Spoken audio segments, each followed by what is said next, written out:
Meus amados, que a graça e a paz de Cristo reine em nossos corações e nos traga sempre a alegria de podermos servir ao Senhor, de viver para a glória do nosso Deus, porque nós temos vivido esses tempos e tempos difíceis na nossa caminhada, e como não foi diferente no tempo do Senhor Jesus, no tempo dos apóstolos, no tempo dos profetas. Então a igreja do Senhor precisa ser sempre pronta para, em cada época da vida, estar firmada nas promessas do Senhor. Porque passará os céus e a terra, porém as promessas do Senhor, elas hão de se cumprir, não deixarão de se cumprir.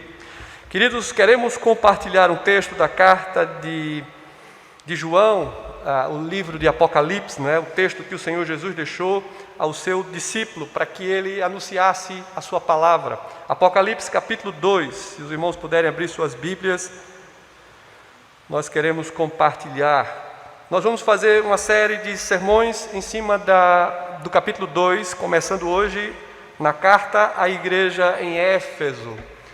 Eu creio que é bastante oportuno, estamos sempre nesses últimos dias fazendo preleções exatamente nesse tema, acerca dos sinais, acerca dos avisos, acerca da condição da igreja de examinar a sua caminhada, os seus passos, de trazer exatamente essa mensagem que ela se apresenta como uma mensagem escatológica acerca das coisas que hão de se cumprir.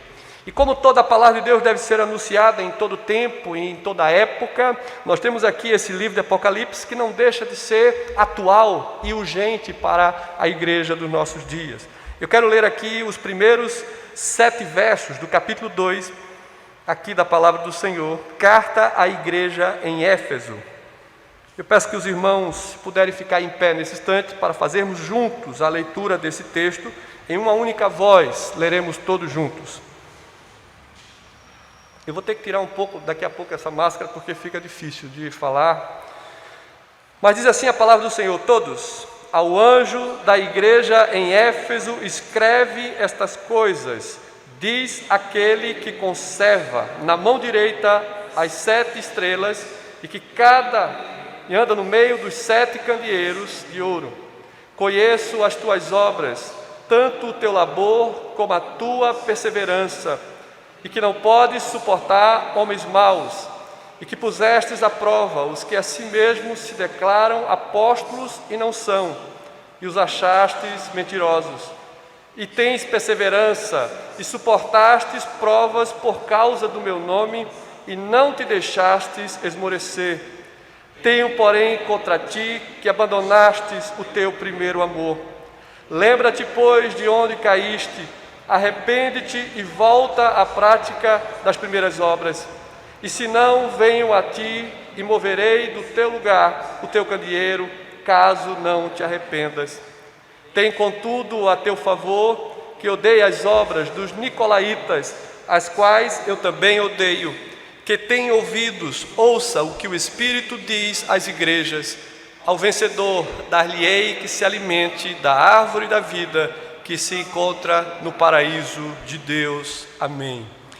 Queria que os irmãos fechassem seus olhos por um instante, para que possamos orar nesse instante, pedindo que o Espírito Santo de Deus fale ao nosso coração.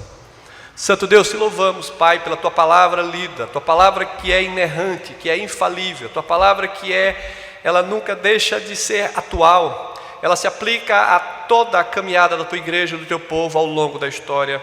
Ó Senhor, que o Teu Espírito use-me como instrumento em Tuas mãos. Nada posso falar de mim mesmo se do alto não for revestido.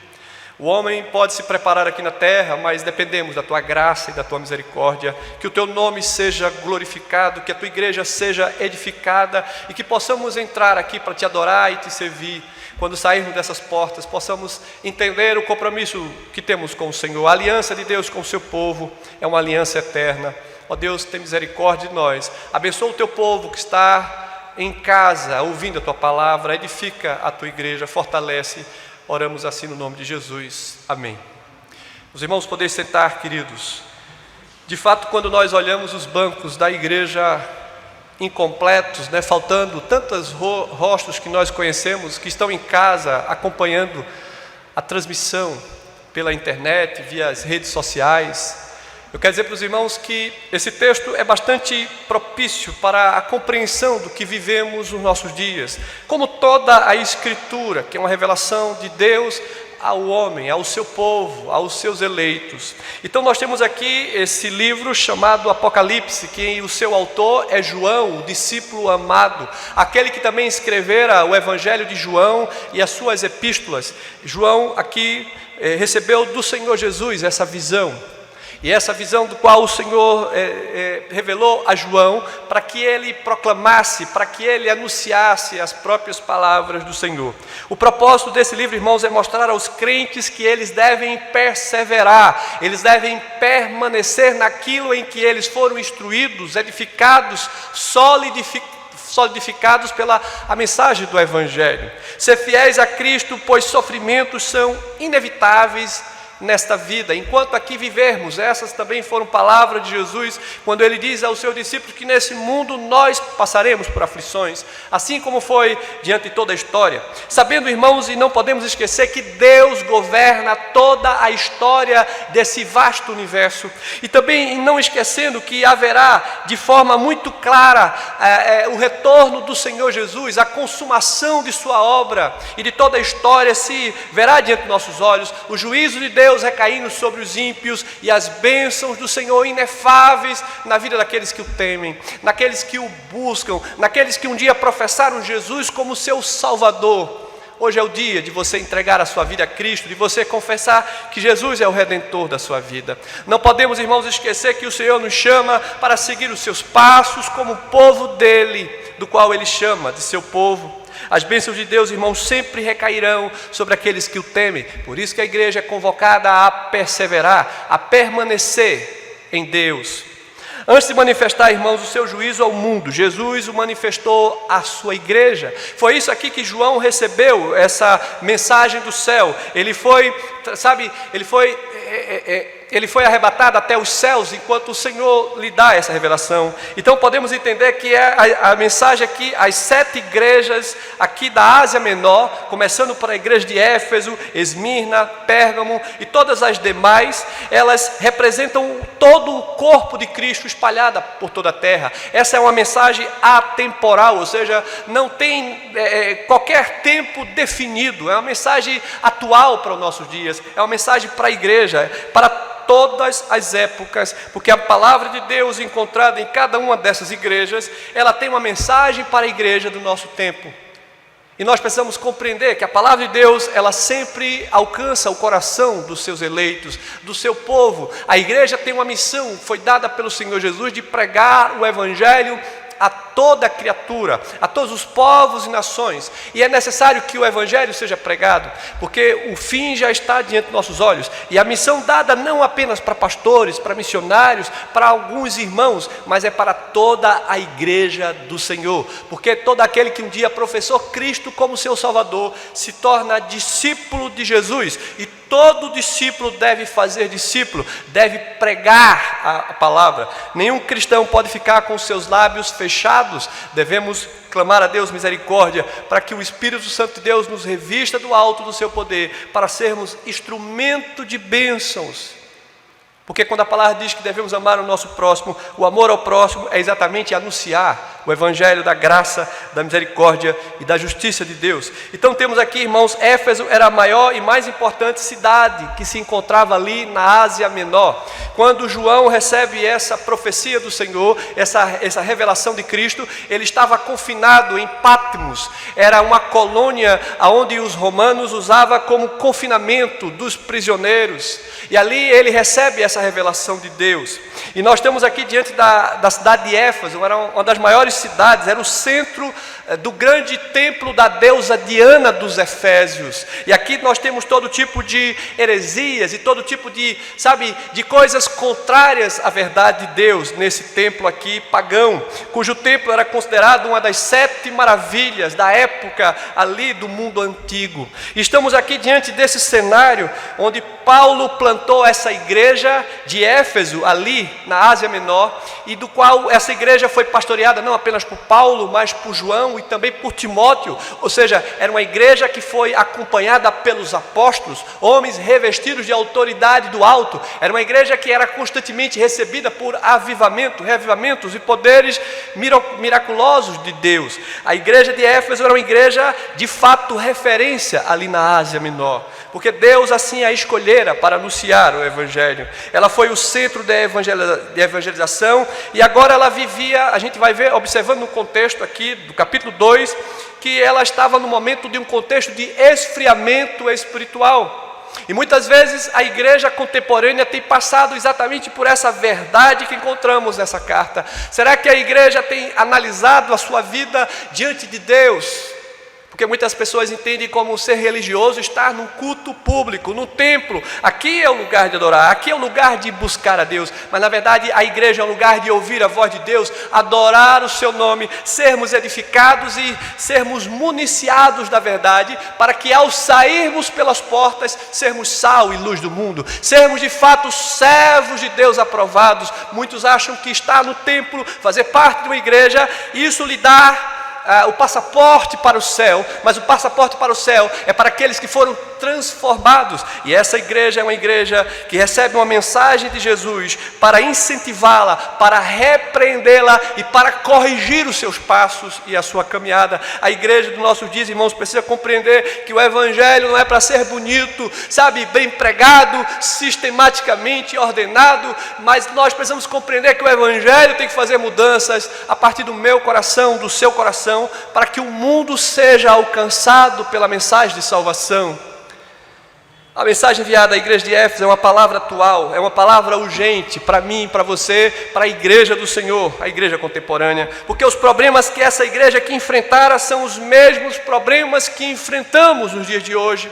E quais são os problemas? Se não podemos relacionar a apostasia crescente, a falta de amor entre irmãos, a falta de fé, essas teologias emergentes, esses falsos ensinos e falsas doutrinas ensinadas e difundidas pelo mundo afora.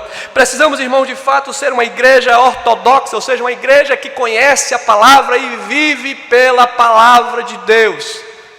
É isso que a palavra de Deus nos ensina, porque nesse mundo que vivemos é um mundo cercado de misticismos e de heresias, que, sabe, tem circundado pelos arredores, e precisamos ser uma igreja viva em amor por Deus e uma igreja viva em amor pelos irmãos. A igreja tem em sua essência exatamente a marca do amor de Deus. Sem amor, irmãos, ficamos parecidos com as coisas desse século. A igreja deve ter um amor autêntico, verdadeiro, um amor sincero de uns para com os outros, um amor que não permita que, sabe, questões de vaidade, de soberba, de ganância, de qualquer outra coisa, tome o lugar do Senhor. A igreja de Éfeso é chamada a atenção para ela voltar ao primeiro amor. O texto mostra que Cristo está vendo a igreja, que Ele conhece a vida da igreja e que Ele anda no meio da sua igreja. O Senhor anda no meio da igreja, o Senhor ouve, o Senhor tem ouvido a oração de um povo santo, não de um povo religioso, mas de um povo que de fato confesse Jesus, não com os lábios, mas com o coração quebrantado aos seus pés. Deus não se impressiona com pompas, Deus não se impressiona com roupas ou com historicidade. Deus, Ele vê o coração. Deus procura adoradores que o adorem com sinceridade de coração. Jesus olhou para a igreja de Éfeso e viu o seu amor se esfriando. E nós precisamos pensar exatamente nesse contexto, nessa condição, o que Jesus está vendo em nossa igreja, o que Jesus está vendo em sua vida como servo de Deus, como serva do Senhor, como aquele que anda nos seus caminhos, como aquele que de fato tem uma vida em comunhão com Deus. Não podemos, irmãos, ter uma vida satisfatória sem um momento de comunhão com o Senhor na palavra, na oração, na intercessão. A igreja do Senhor é chamada para fazer uma autoanálise, e eu quero, irmãos, compartilhar com os irmãos sobre o tema: nós precisamos voltar ao primeiro amor. Precisamos, à luz desse texto, observar que o Senhor Jesus conclama a igreja de Éfeso para que ela retorne, para que ela reveja a sua vida, a sua condição. Então você precisa olhar para o seu coração, você precisa fazer um autoexame da sua própria vida. A quem você serve? Por qual motivo você está na casa do Senhor? O que lhe motiva a de fato ser um cristão? A dizer que segue a Cristo? O que de fato nos move a buscar a face do Senhor? Em primeiro lugar, precisamos nos envolver com a obra de Deus. É isso que a palavra de Deus diz. Observe aqui o verso 2: conheço as tuas obras, tanto o teu labor como a tua perseverança, e que não podes suportar homens maus, e que pusestes à prova o que a si mesmos se declaram apóstolos e não são, e os achastes mentirosos. Observa aqui a palavra do Senhor: eu conheço as tuas obras, tanto o teu labor como a tua perseverança. O que é que Deus tem conhecido da nossa igreja? O que Deus tem conhecido da sua vida? Que você é templo de habitação do Espírito Santo, que você faz parte do povo de Deus, separado e comprado pelo seu sangue. O que Deus tem olhado quanto à sua vida, às suas obras, o seu trabalho, e se você é perseverante, e se você confia em Deus. A igreja de Éfeso, aqui mostra o texto, era uma igreja ativa, era uma igreja ocupada no serviço de Deus, era uma igreja preocupada com as vidas, com as pessoas, era uma igreja que se envolvia nos trabalhos religiosos, era uma igreja que de fato se preocupava em pregar o Evangelho, em demonstrar esse amor, e esse amor de fato, irmãos, deve ser demonstrado pelas obras, pela prática, pela uma vida aos pés de Cristo. Os membros da igreja de Éfeso eram plenamente ocupados a pregar o Evangelho, a cuidar dos irmãos, a ensinar os jovens, a ter cuidado com os idosos. Será que você já analisou qual tem sido a sua participação no corpo de Cristo, no reino de Deus? Será que você tem se incomodado de pregar o Evangelho às pessoas, de demonstrar amor, perdão, misericórdia, de estender a mão ao seu próximo? Será que nós compreendemos o que significa todo o resumo da lei e os profetas, do qual o próprio Jesus diz: olha, se amares a Deus de todo o teu coração, de toda a tua alma, com todo o teu entendimento, e o segundo mandamento semelhante a este: se amares ao teu próximo como a ti mesmo, estarás cumprindo todos os profetas, as profecias, todas as escrituras. Ou seja, o Senhor Jesus diz que toda a lei se resume no amor a Deus de forma sincera e verdadeira. Não há outro Deus do qual nós devemos buscar. Ele é o único Deus, Criador dos céus e da terra. Não devemos adorar a Paulo, nem a Pedro, nem a Maria, nem a João, mas é a Cristo, é o nosso Deus único e verdadeiro. A quem você está servindo? O que você tem feito? Qual tem sido as suas obras? Porque o Senhor Jesus diz aqui: eu conheço as tuas obras, o teu labor, a tua perseverança, e que não podes suportar homens maus, falsas doutrinas, falsos ensinos, porque você conhece a verdade de Deus. Cada membro estava fazendo alguma coisa para Cristo. Você precisa olhar o que você tem oferecido a Cristo, o seu coração, a sua vida. Quantos amigos você conhece que você nunca abriu os lábios para falar que Cristo é o Senhor, que eles precisam se arrepender, que eles precisam conhecer o caminho de vida? A agenda dessa igreja estava sempre cheia de muitas atividades. O texto diz no verso 3 também: e tens perseverança e suportastes provas por causa do meu nome e não te deixastes esmorecer. Era uma igreja perseverante nas tribulações. Muitas pessoas, quando estão passando um momento de angústia, de medo e de dor, elas querem recuar, elas querem retroceder, elas querem apostatar da fé. Como se eu e você não merecêssemos todas as aflições e angústias por causa da nossa condição de pecador. E desse mundo caído, nós precisamos clamar ao Senhor, confiar em Deus e esperar no Senhor. A igreja aqui de Éfeso era uma igreja perseverante nas tribulações. E tens perseverança e suportastes prova por causa do meu nome. Será que nós estamos prontos ou nós estamos preparados para as tribulações que vivemos? E haverá a grande tribulação. Esses são os sinais que estamos vivenciando, mas haverá o dia antes que Jesus volte que a igreja passará pela grande tribulação. E nós temos visto esses sinais evidentes diante dos nossos olhos. Lá em Mateus capítulo 24, o Senhor Jesus, em seu sermão profético, ele mostra os sinais. E é exatamente isso que nós estamos vendo nos nossos dias. Assim como falara em suas profecias o profeta Isaías, o profeta Daniel, o profeta Jeremias e tantos outros, anunciavam os sinais do fim. Assim como a mensagem do profeta Joel. Meus irmãos, estamos no tempo do fim, estamos exatamente, não sabemos a hora nem o dia, pode durar 10, 20, 100, eu não sei quantos anos, mas o Senhor está voltando. E assim como a mensagem da igreja de Éfeso, era uma igreja que o Senhor conclama para que ela persevere na tribulação. E era uma igreja perseverante. Ao mesmo tempo que também mostra o verso 6, que era uma igreja que tinha cuidado e zelo com a palavra de Deus. Tens, contudo, a teu favor, que odeia as obras dos nicolaítas, as quais eu também odeio. Era uma igreja que conhecia a doutrina de Deus e não se deixava levar, enveredar por ensinos outros.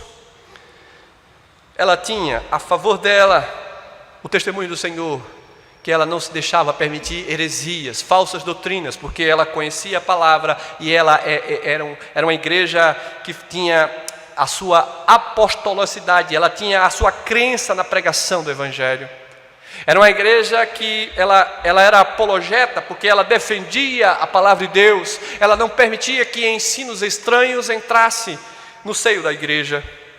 Falsos profetas estavam disseminando suas doutrinas obscuras e perigosas no meio do povo de Deus, mas eles não permitiam que esses ensinos entrassem na igreja, na casa do Senhor, que fosse difundido. Eles não apenas observavam, mas eles impeliam, eles repeliam aqueles que anunciavam falsas doutrinas.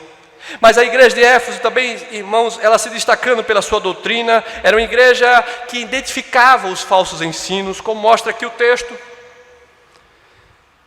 Do verso 2, do verso 3, do verso 5 e 6, o 5 não, o verso 6, exatamente mostrando o cuidado e o zelo que eles tinham com a doutrina. E meus irmãos, segundo alguns grandes pregadores dos nossos dias, eles têm dito que o grande problema, eu li alguma coisa acerca de uma exposição do Augustus, falando que o grande problema nos nossos dias é que a igreja sabe muito sobre cantar, muitas músicas, mas não tem nenhum conteúdo bíblico. Em suas liturgias muitas vezes estão cheias de louvores, de cânticos, e isso tem tirado a ênfase principal, que é a exposição, a exortação, sabe? O doutrinamento da igreja, o fundamento do povo de Deus está na sua palavra, porque muitos cânticos são vazios da verdade de Deus, e o que nós precisamos cantar é exatamente aquilo que fala acerca da verdade de Deus.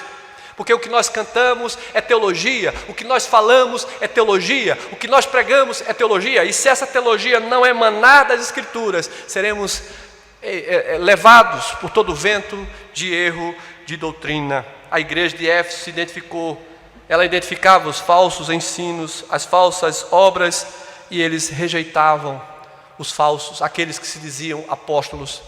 E nós precisamos conhecer a palavra, porque o grande problema é que se nós não conhecemos a doutrina do Senhor, não conhecemos a palavra de Deus, não podemos exatamente apontar para o erro. E essa igreja era uma igreja que perseverava na doutrina, assim como a igreja registrada no livro de Atos dos Apóstolos. O capítulo 2 diz que os irmãos perseveravam na doutrina dos apóstolos, na comunhão, nas orações, no partir do pão. Era uma igreja que de fato conhecia a verdade de Deus. E a igreja do Senhor nos nossos dias precisa estar exatamente examinando as Escrituras. É assim que diz o livro de Salmos, quando inicia no capítulo 1: bem-aventurado aquele que não anda no caminho dos pecadores, nem se assenta na roda dos escarnecedores, antes tem o seu prazer na lei do Senhor. E nessa lei ele medita não aos domingos apenas, não no dia em que vai participar de um congresso, mas ele medita nela de dia e de noite. Bem-aventurado é esse que teme ao Senhor. Ele sempre será alimentado pelo alimento do céu. Os crentes de Éfeso, irmãos, não se separavam apenas das falsas doutrinas, mas também das falsas obras. O verdadeiro amor, irmãos, não comunga com o erro nem com o mal. O Deus a quem servimos é um Deus de justiça e de verdade. O Deus a quem servimos é o Deus que, sabe, Ele não comunga com o pecado, nem permite que se faça uma visão, como que não observando o pecado no seio da igreja. O Senhor está no meio da igreja, Ele espera encontrar uma igreja pura, santa e reta, e não é o templo que é puro, não são os equipamentos, nem os bancos, nem o púlpito, isso não passa de madeira, de tijolos e de mármore e granito. É o povo que nele habita, tem que ser um povo santo. É um povo que nele habita, que tem que congregar com o espírito de adorador, de ouvir a voz do Senhor e ser transformado pela palavra. A igreja de Éfeso, na sua caminhada, era uma igreja que tinha cuidado e zelo com a palavra de Deus. Porque Jesus conhece as virtudes da igreja. Ele conhece cada um de nós, Ele sabe os nossos passos da nossa vida. O Senhor aqui mostra que Ele conhecia a igreja de Éfeso. E Ele diz a essa igreja que ela era fiel à doutrina. O Senhor também diz que essa igreja estava envolvida com a obra de Deus, na pregação do Evangelho, nas atividades, na comunhão dos santos, no partir do pão. Ele também diz que essa igreja era uma igreja perseverante nas tribulações. Então, meus irmãos, a igreja de Éfeso era fiel à doutrina, fiel, envolvida com a obra de Deus, e também fiel e perseverante nas tribulações. Precisamos, irmãos, recuperar a paixão por Cristo. Precisamos, irmãos, voltar ao primeiro amor. É isso que o Senhor Jesus vai observar nessa igreja.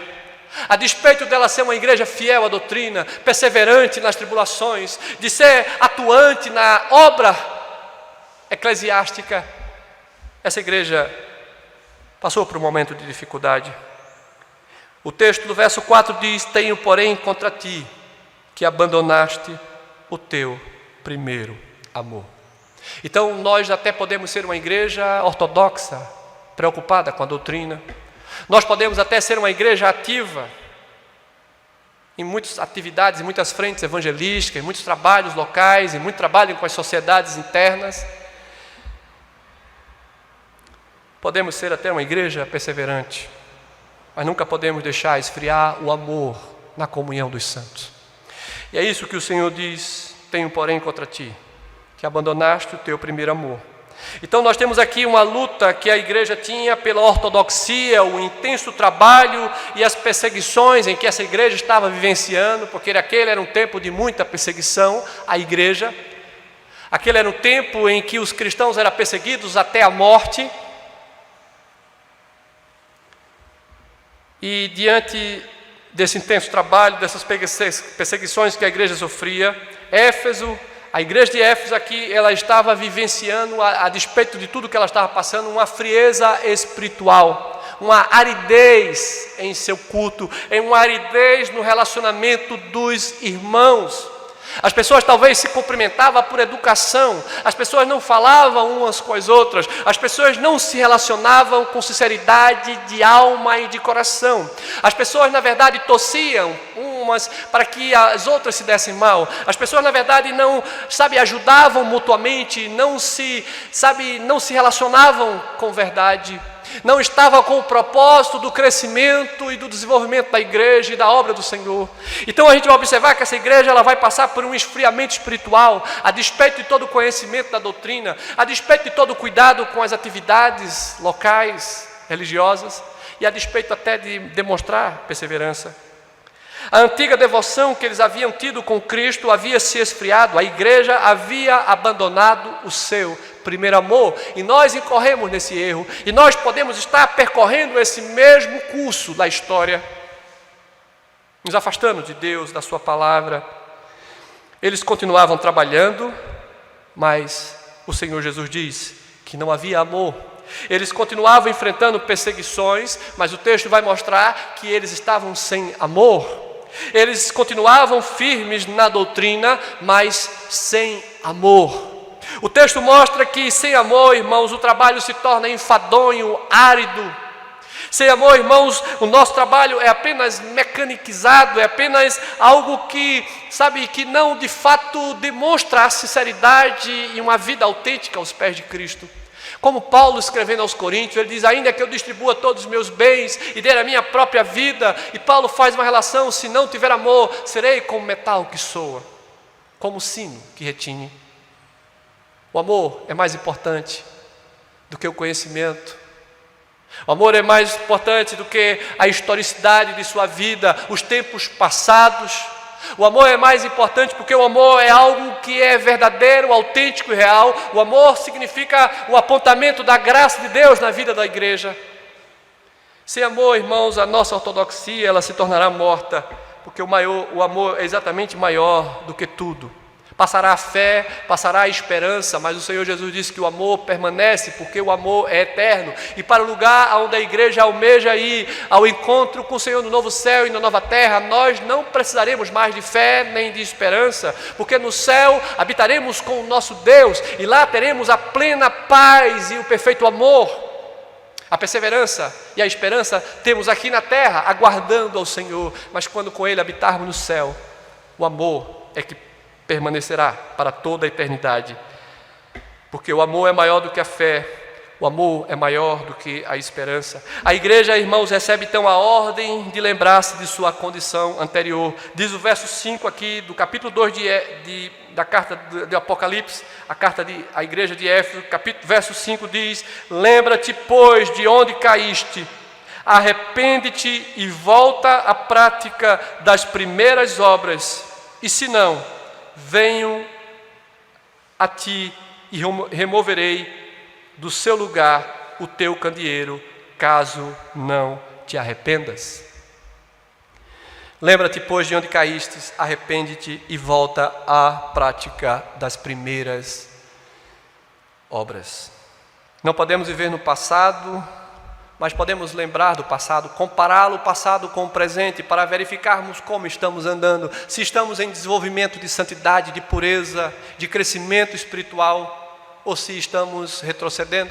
Como disse Pedro na sua carta, no capítulo 2, no capítulo 3, quando ele diz: antes crescei na graça e no conhecimento do nosso Senhor e Salvador Jesus Cristo. Crescimento significa desenvolvimento, significa maturidade, significa experiência, significa perseverança, significa fé, crença em Deus, em todo tempo, em qualquer circunstância.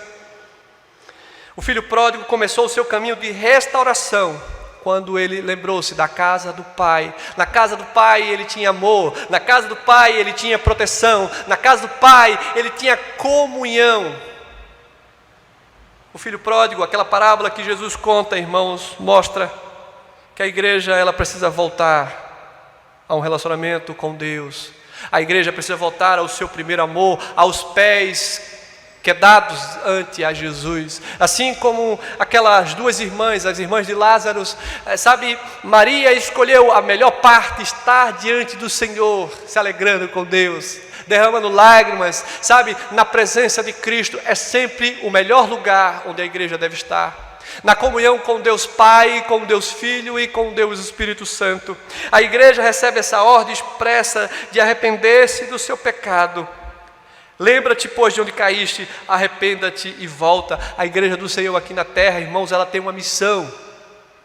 Ela tem uma missão de viver o Evangelho, de seguir os passos de Cristo. De fato, seguir a Cristo significa andar como Ele andou, viver como Ele andou. Existe um livro que é interessante, é uma história contada de uma igreja que aconteceu nos Estados Unidos, em que os irmãos, eles aprenderam uma dura lição, depois de um episódio que aconteceu naquela igreja. E o autor do livro escreve exatamente daquele exemplo que aquela igreja teve para a sua vida, que mudou não apenas o culto da igreja, mas a vida dos irmãos, inclusive alcançou a cidade local. Eles nada faziam sem antes consultar o seu coração e orar a Deus, dizendo: em meus passos o que faria Jesus? Será que você já parou para pensar o que você tem feito, o que você tem planejado e sonhado, colocando diante de Deus e perguntando ao Senhor: como devo proceder, como devo agir, o que devo fazer? Porque nós precisamos voltar ao primeiro amor. Não é apenas, irmãos, aqui no sentido de examinar a nossa vida, mas mudar a direção, mudar o comportamento, mudar o procedimento, sendo de fato filhos de Deus. O arrependimento, irmão, significa exatamente isso: mudar a nossa mente, a nossa direção e fazermos a vontade de Deus. Precisamos mudar os nossos sentimentos, precisamos exatamente mudar a nossa vida, focando o reino de Deus, a vontade do Pai, sendo obedientes a Deus em sua palavra. O filho pródigo diz: levantar-me-ei, irei ter com meu pai e lhe direi: Pai, pequei contra ti. Aquela parábola que Jesus mostra é exatamente muitas vezes muitas pessoas estão enveredando por esse mundo, querendo agradar a Deus e ao mundo. E não podemos servir a dois senhores. Aqueles que, pois, disseram e confessaram Jesus como seu Salvador, devem tomar a sua cruz e carregá-la e deixar as coisas desse mundo. Porque as coisas desse mundo não agradam a Deus. Como Paulo escreve aos Gálatas, as obras da carne, elas estão descritas e elas aborrecem o Espírito de Deus, mas o fruto do Espírito é amor, paz, longanimidade, bondade, mansidão, domínio próprio. Essas coisas devem perpetuar a vida da igreja do Senhor. E é por isso que o Senhor Jesus chama: lembra-te, pois, de onde caíste, arrependa-te e volta à prática das primeiras obras. O Senhor chama a igreja para voltar aos seus pés quebrada. Então nós podemos ver que Jesus conhece aqui também, a despeito do Senhor Jesus conhecer as virtudes da igreja de Éfeso, Ele também conhece os defeitos dessa igreja. Era uma igreja que abandonou o seu primeiro amor. É uma igreja também que trocou a doutrina pela paixão. É uma igreja também que examinava os outros e ao mesmo tempo esquecia de examinar a si mesmo. Olhava os defeitos em todos, mas não conseguia enxergar a trave diante dos seus olhos. Irmãos, certamente todos nós temos defeitos, falhas e pecamos, e assim o seremos até a volta de Cristo. Nunca haverá uma igreja ou pessoas perfeitas. Se eu e você olhar para homens aqui na terra, cairemos em tristeza, em angústia, em perplexidade. Mas quando eu olho para o autor e consumador da minha fé, e nele coloco fitos os meus olhos, o meu coração, e sigo os passos de Cristo, jamais me decepcionarei. Porque Ele é o autor da minha fé, Ele é o Senhor da igreja, Ele é que conduz a igreja ao longo da história.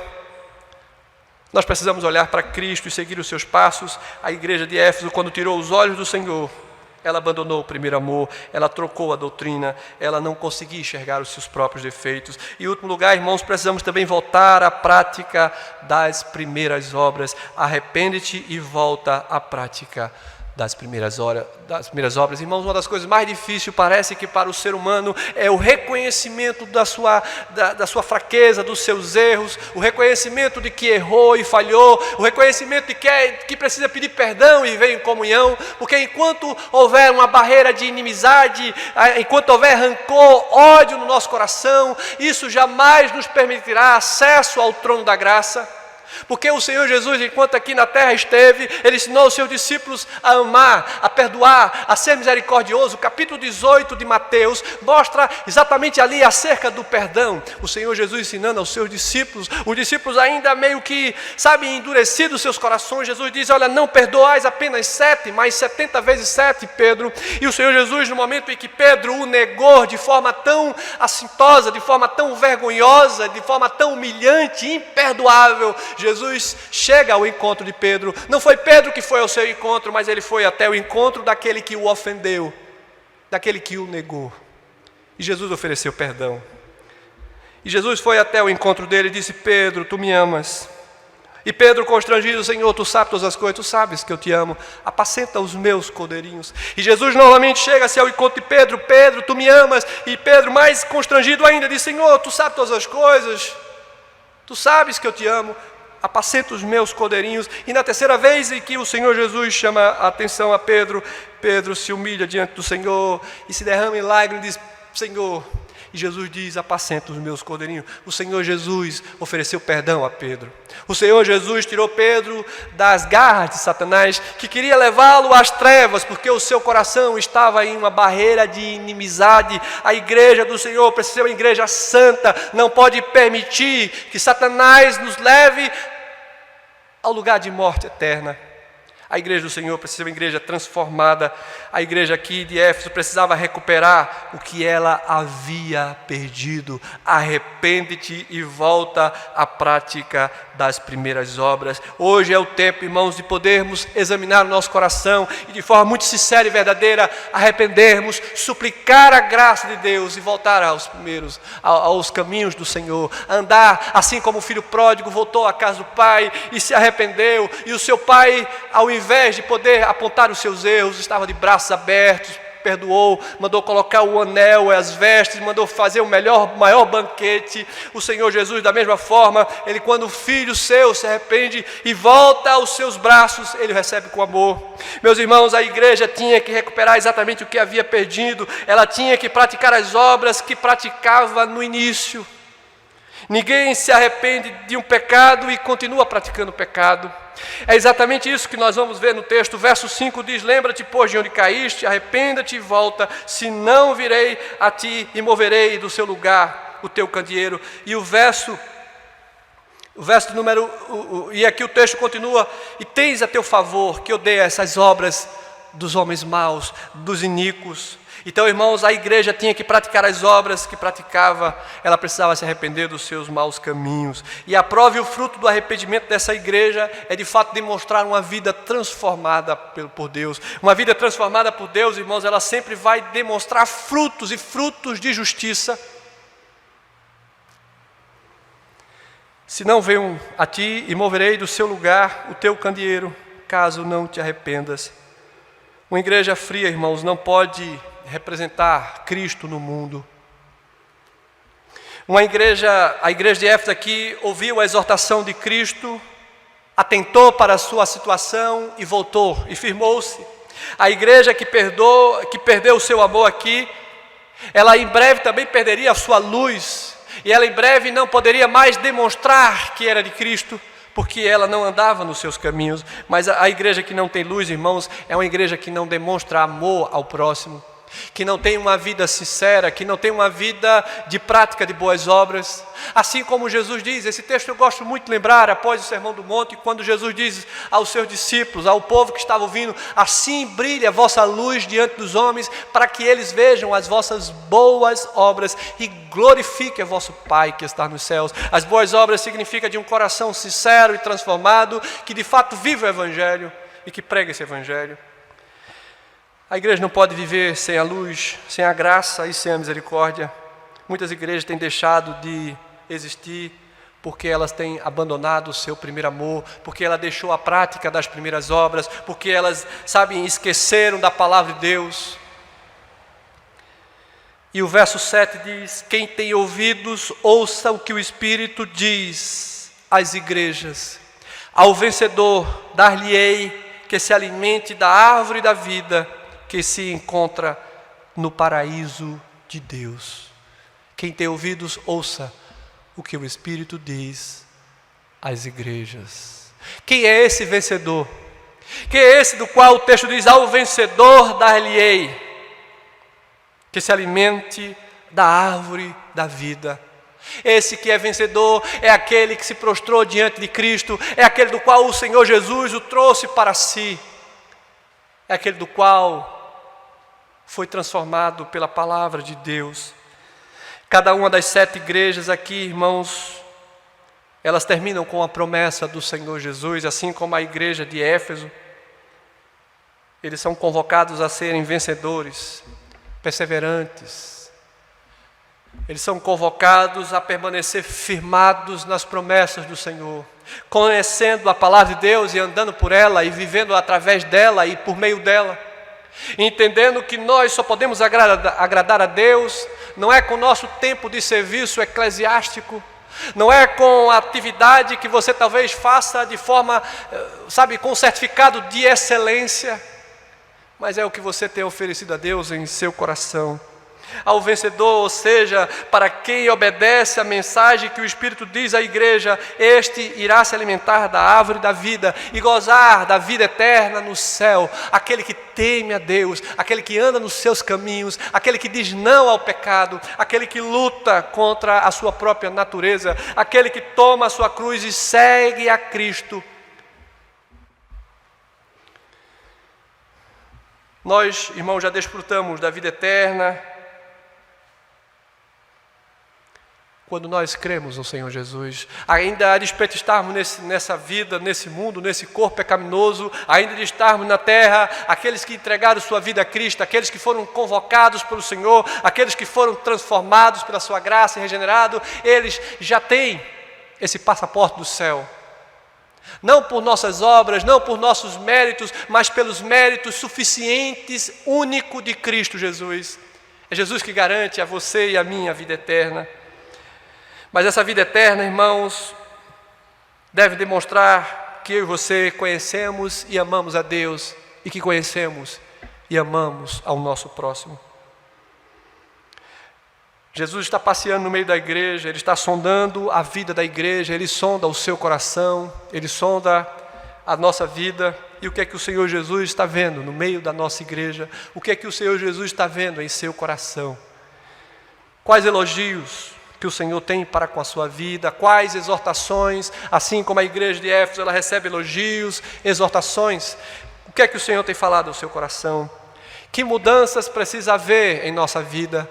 Sabe, irmãos, muitas vezes nós ouvimos uma palavra de Deus e achamos ela maravilhosa e até gostamos, e ela permanece alguns momentos, alguns instantes, às vezes até na nossa memória, mas que quando nós saímos das portas da igreja é como se esquecêssemos a palavra do Senhor, a palavra de ânimo, a palavra de exortação, a palavra de perseverança, e parece que quando olhamos para o mundo esquecemos de todas as coisas.